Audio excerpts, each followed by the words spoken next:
Hello बच्चों, let's hit a given question. The question says a tuning fork resonates with a sonometer wire of length 1 meter stretched with a tension of 6 Newton. When the tension in the wire is changed to 54 Newton, the same tuning fork produces 12 beats per second with it.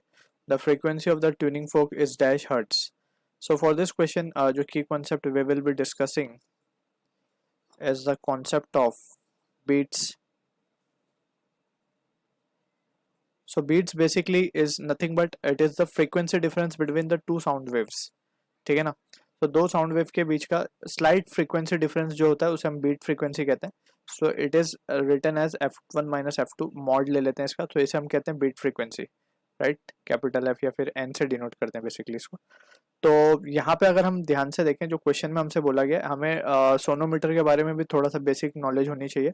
सो यहाँ पे sonometer का जो थोड़ा सा setup draw कर लेते हैं. यहाँ पे इस तरीके से एक वायर होता है, ये पुली से एक स्ट्रिंग से कनेक्टेड होता है, और यहाँ पे होता है पेन जिसमें हम रखते हैं वेट, ठीक है. एंड यहाँ पे दो ब्रिज होते हैं, उसके बीच में लूप्स फॉर्म होते हैं या फिर स्टेशनरी पैटर्न फॉर्म होती है वेव की इस तरीके से, ठीक है. सो यहाँ पे ये जनरल सेटअप है सोनोमीटर वायर का. इसके लिए जो फ्रीक्वेंसी हम कैलकुलेट करते हैं it is given by the expression 1/2L under root of T by mu. So ये एक्सप्रेशन आती है, फंडामेंटल फ्रीक्वेंसी की एक्सप्रेशन हमने लिखी है ये. For the case of sonometer के लिए भी यही एप्लीकेबल है, right. So just number of loops change होती है तो we can accordingly change this value of frequency.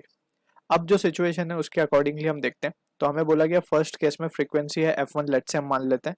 सो कब है ये, जब टेंशन है 6 न्यूटन, राइट. सो हम क्या लिखेंगे 1/2L under root of 6 by mu लिख लेते हैं. सेकेंड केस में इसको टेंशन को हमने बढ़ा दिया है. सो जाहिर सी बात है हम देख सकते हैं टेंशन बढ़ेगा तो फ्रीक्वेंसी भी बढ़ जाएगी. So we can write let's say f2 will be the frequency now and it will be given by the expression 1/2L क्योंकि लेंथ तो कांस्टेंट है and it will be 54 by mu, ठीक है. अब यहाँ पे हम क्लियरली देख सकते हैं कि f2 is greater than f1, तो बीट फ्रीक्वेंसी सुनाई दी है 12. तो it is clearly been mention कि f2 minus f1 is been given as 12, ठीक है. f2 क्योंकि ग्रेटर है इसलिए हमने पहले ले लिया, तो f2 माइनस f1 इज 12. अब इन दोनों एक्सप्रेशन को जो ये हमें मिला है यहाँ से हम इन दोनों को अगर डिवाइड कर दें, लेट्स से इसको हमने एक्सप्रेशन 1 बोल दिया, इसको हमने 2 बोल दिया, इसको हम 3 बोल देते हैं. ये तीनों एक्सप्रेशन हमें डेटा से क्वेश्चन से मिल चुके हैं. अब अगर हम 1 डिवाइड बाई 2 कर दें, 1 डिवाइडेड बाई 2, तो 1 डिवाइडेड बाई 2 करने से क्या होगा f1 by f2, that will be equal to under root of 6/54, right. जो क्या हो जाएगा 1/9, 1/9 मीन्स 1/3, तो f1 बाई f2 हमें मिल गया 1/3. क्लियर है. अब ये वैल्यू को हम सब्सटीट्यूट करेंगे इक्वेशन 3 में and we can have the value of the frequency of tuning fork is, हमें the frequency of tuning fork find करना है. तो हमें बेसिकली f1 फाइंड करना है. क्यों f1 फाइंड करना है, बिकॉज f1 जो था वो फर्स्ट केस में था और वो सोनोमीटर के साथ रेजोनेट कर रहा था, यानी कि जो फ्रीक्वेंसी सोनोमीटर वायर की थी वही फ्रीक्वेंसी उस ट्यूनिंग फोर्क की भी थी. तो वही फ्रीक्वेंसी एक्चुअली हम कैलकुलेट करना चाह रहे हैं, बेसिकली हम f1 कैलकुलेट करना चाह रहे हैं, ठीक है.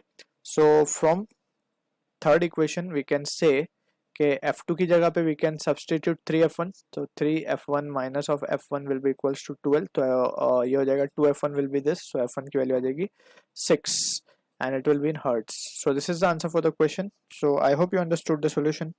All the best.